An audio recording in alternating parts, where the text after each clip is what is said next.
কোরবানির ক্ষেত্রে এটা মনে রাখতে হবে, কোরবানি যেন হয় আমার আপনার জিন্দেগি গুনাহমুক্ত অবস্থা। নাই তো আসমানে যাবে না, আমনের ঘরে যাবে, আমনের ঘরে গোস্ত যাবে, চুলায় রান্না হবে, সিদ্ধও হবে, রুটির লগে খাইতেও পারবেন, সবই ঠিক আছে। কিন্তু আসমানে যেতে হলে, আল্লাহর কাছে যাইতে হলে তাকওয়া লাগবে, তাকওয়া লাগবে।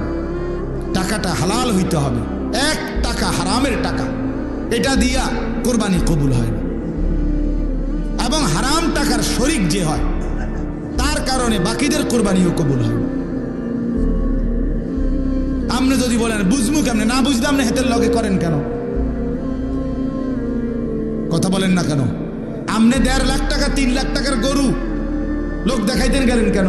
আপনার সন্দেহ হয়, আবার সামর্থ্য আপনার পুরা নাই, কম, আপনি পুরা পারতেন না 1 লাখ টাকার কোরবানি দিতেন, আপনি খাসি কোরবানি দেন। এটা তো ইবাদত, এটা তো গোস্ত খাওয়া না। কথা বুঝছেন?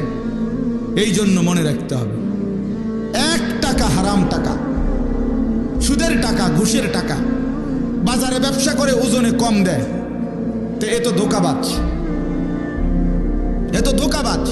পণ্যের গুণাগুণ 2 নম্বর মালরে 1 নম্বর বলে, 3 নম্বর মালরে 1 নম্বর বলে, এ তো ধোঁকাবাজ, বাটপার। তাহলে এই বাটপারে যে টাকাটা নিল, এটি বাটপারির টাকা না? কথা বলেন না কেন? তো এ তো নাজায়েজ টাকা।